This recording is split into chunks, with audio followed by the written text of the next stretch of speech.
se inscreva no canal, curta e compartilhe. Temos vídeos novos todos os dias, 2 vezes por dia. Lenda do monstro que habita o rio. No coração de uma vila esquecida pelo tempo, onde as árvores parecem sussurrar segredos antigos, corre um rio sinuoso cujas águas são negras como a noite sem estrelas.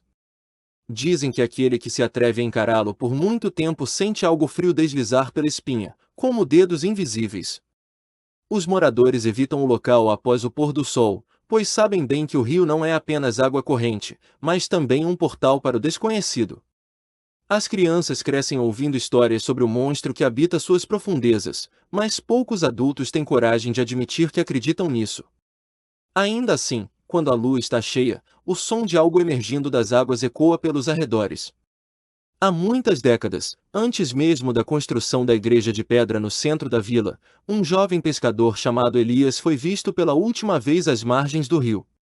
Ele era conhecido por sua bravura e teimosia, sempre disposto a desafiar os limites impostos pela superstição.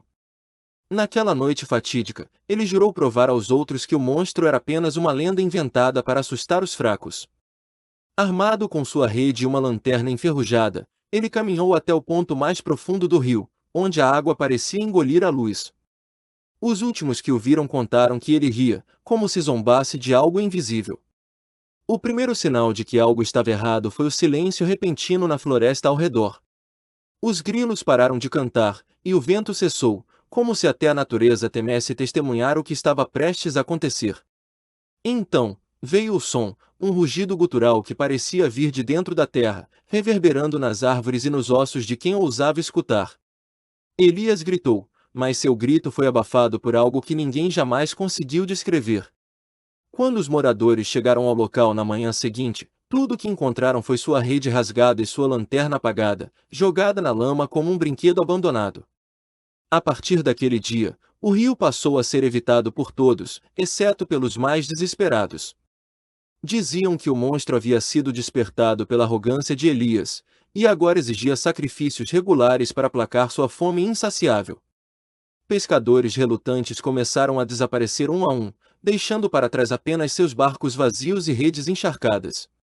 Alguns juravam ter visto olhos amarelados brilhando sob a superfície da água durante a noite, observando cada movimento na margem. Outros afirmavam ouvir risos distorcidos ecoando pelas árvores, como se o monstro estivesse se divertindo com o medo alheio. Com o passar dos anos, a vila começou a definhar. Muitos moradores fugiram para cidades distantes, incapazes de suportar a sensação constante de serem vigiados. Aqueles que permaneceram aprenderam a conviver com o terror, mas nunca deixaram de sentir o peso de seus olhos invisíveis sobre eles. Certa vez, uma mulher chamada Clara tentou enfrentar o monstro, mergulhando nas águas escuras com uma faca em punho. Ela nunca voltou, mas desde então, o rio pareceu mais calmo, como se tivesse se saciado temporariamente. Contudo, todos sabiam que aquilo não era o fim. As aves voavam baixo sobre a vila, como se pressentissem que algo terrível estava prestes a acontecer novamente. O rio continuava fluindo, indiferente ao medo que inspirava, enquanto os moradores tentavam reconstruir suas vidas. Mas, à medida que as estações mudavam, os desaparecimentos recomeçaram. Um jovem pastor foi encontrado com marcas estranhas no pescoço, como se algo o tivesse arrastado pelas árvores. Uma velha senhora jurou ter visto mãos enormes emergindo da água durante uma tempestade, agarrando qualquer coisa que flutuasse perto demais. O pânico tomou conta da vila mais uma vez. Os anciãos reuniram-se em segredo para discutir o que fazer. Eles sabiam que o monstro não podia ser derrotado, mas talvez pudesse ser aprisionado novamente. Durante semanas, realizaram rituais antigos, entoando cânticos em línguas esquecidas e desenhando símbolos nas pedras ao redor do rio. No final do ritual, o céu escureceu abruptamente, e um trovão ensurdecedor ecoou pela região. Por um momento, houve silêncio total. Mas então, o rio começou a borbulhar violentamente, como se algo estivesse lutando para escapar. Quando a água finalmente se acalmou, os moradores perceberam que algo havia mudado. O rio parecia mais tranquilo, quase dócil. As árvores ao redor recuperaram parte de sua vitalidade, e os animais começaram a retornar. Mas ninguém ousou celebrar, pois sabiam que o monstro ainda estava lá, apenas adormecido. Os anciãos avisaram que os rituais precisavam ser repetidos a cada geração, caso contrário, o selo seria rompido. E assim, a vila aprendeu a viver com sua maldição eterna. Mesmo hoje, quando alguém se aproxima do rio, pode sentir o peso de olhos invisíveis observando cada passo. As crianças ainda ouvem histórias sobre o monstro, e os adultos mantêm seus segredos bem guardados. O rio continua fluindo, indiferente ao tempo, enquanto o monstro espera pacientemente por sua próxima oportunidade. E, quando a lua está cheia, o som de algo emergindo das águas ainda ecoa pelos arredores, lembrando a todos que o mal nunca dorme completamente. Os mais velhos da vila guardavam livros antigos, escritos em línguas que poucos entendiam. Esses tomos continham descrições detalhadas do ritual que aprisionara o monstro, mas também advertências severas. Qualquer erro durante a execução poderia libertar o monstro de vez, trazendo a destruição completa para a vila. Cada geração escolhia um grupo de jovens para aprender os segredos dos anciãos, garantindo que o conhecimento nunca se perdesse. No entanto, nem todos estavam dispostos a carregar esse fardo. Um desses jovens, chamado Mateus, era conhecido por sua curiosidade insaciável. Ele passava horas estudando os livros antigos, tentando decifrar seus mistérios. Certa noite, enquanto lia à luz de uma vela, ele encontrou uma passagem que falava de um segundo ritual, capaz de destruir o monstro para sempre. Intrigado, ele começou a investigar mais a fundo, ignorando os avisos dos anciãos. Sua busca por respostas acabaria colocando toda a vila em perigo. Mateus convenceu alguns amigos a ajudá-lo a realizar o segundo ritual, prometendo que isso traria paz definitiva à vila. Eles reuniram os materiais necessários e escolheram uma noite de lua nova para evitar serem descobertos. Enquanto preparavam o local, sentiram uma energia estranha no ar, como se algo os observasse de longe. Apesar do medo crescente, eles prosseguiram, determinados a acabar com a maldição. Quando o ritual começou, o céu se iluminou com faíscas vermelhas, e o chão tremeu como se a terra estivesse viva. Os jovens recitavam as palavras antigas com dificuldade, suas vozes tremendo de medo. De repente, o rio começou a borbulhar violentamente, e uma figura enorme emergiu das águas, seus olhos brilhando com uma luz sinistra. O monstro rugiu, e o som foi tão forte que derrubou árvores e partiu pedras. Os jovens entraram em pânico, abandonando o ritual e correndo para salvar suas vidas. O monstro os perseguiu, suas garras cortando o ar como lâminas afiadas. Apenas Mateus ficou para trás, determinado a completar o ritual mesmo que isso custasse sua vida. Ele gritou as últimas palavras, e uma explosão de luz branca envolveu o rio, cegando todos que assistiam. Quando a luz se dissipou, o monstro havia desaparecido, mas Mateus também estava caído no chão, sem vida. Nos dias seguintes, a vila foi tomada por uma atmosfera de alívio e medo. O rio parecia inofensivo, suas águas cristalinas refletindo o céu azul pela primeira vez em décadas. Os moradores começaram a acreditar que o monstro havia sido destruído, graças ao sacrifício de Mateus. Festas foram organizadas em sua homenagem, e ele foi lembrado como um herói. No entanto, os anciãos permaneceram calados, seus rostos marcados por preocupação. Uma semana depois, algo estranho começou a acontecer. Peixes mortos apareceram boiando na superfície do rio, seus corpos retorcidos como se tivessem sido esmagados. As plantas ao redor começaram a murchar, e o ar ficou pesado, como se prenunciasse uma tempestade. Alguns moradores relataram sonhos perturbadores, onde ouviam vozes sussurrando seus nomes vindas das águas. Era como se o rio estivesse vivo, respirando lentamente, esperando o momento certo para atacar. Os anciãos decidiram investigar o fenômeno, consultando os livros antigos em busca de respostas.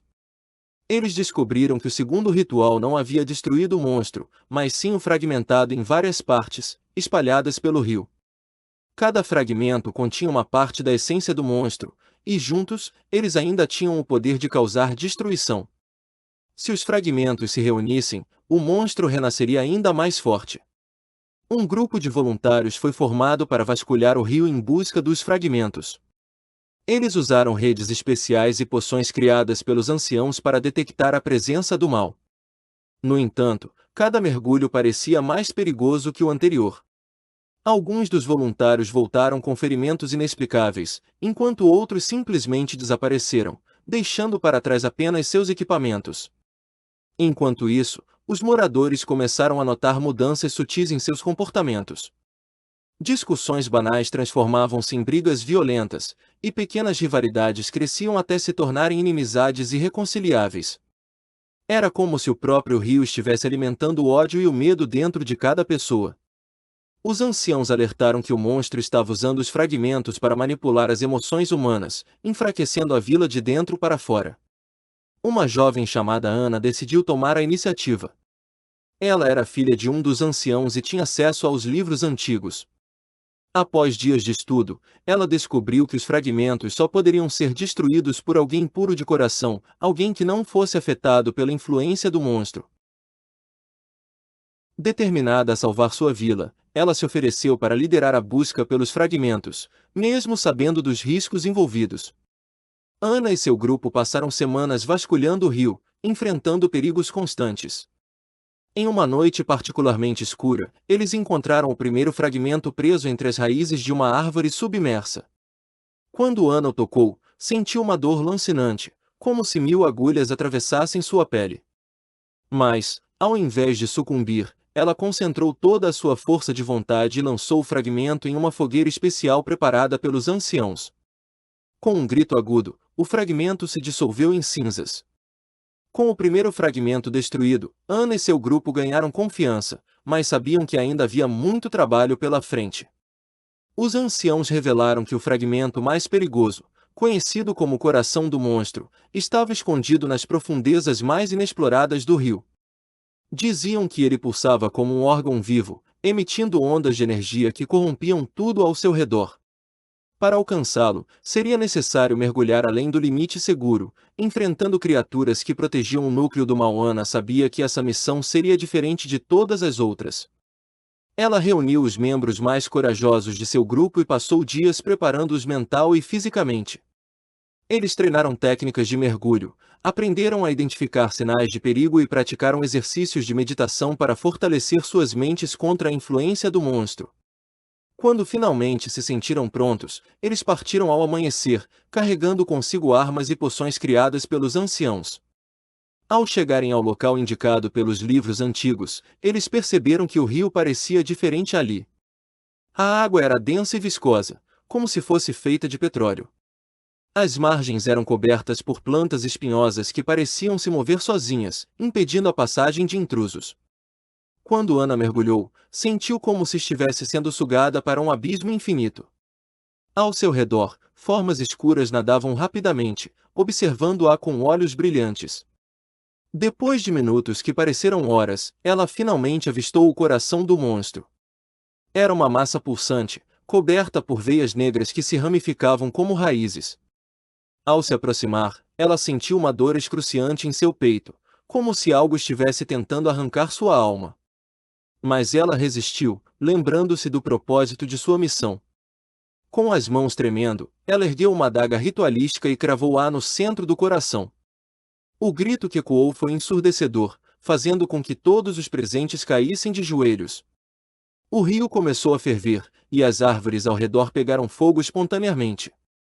Ana sentiu seu corpo sendo consumido por uma energia ardente, mas continuou segurando a adaga firme. Lentamente, o coração começou a se dissolver, liberando uma luz intensa que iluminou todo o vale. Quando a luz finalmente se apagou, o rio estava calmo novamente, como se nunca tivesse sido amaldiçoado. Os moradores da vila saíram de suas casas, incrédulos com o que viam. O rio parecia ter voltado ao normal, suas águas claras refletindo o céu azul. Ana e seu grupo retornaram exaustos, mas triunfantes. Eles foram recebidos como heróis, e festas foram organizadas em sua homenagem. No entanto, Ana sabia que o preço pago por sua vitória seria sentido por muito tempo. Apesar da aparente vitória, Ana não conseguia se livrar de uma sensação de inquietação. Ela sonhava constantemente com o rio, onde via sombras movendo-se sob a superfície, como se algo ainda estivesse vivo lá embaixo.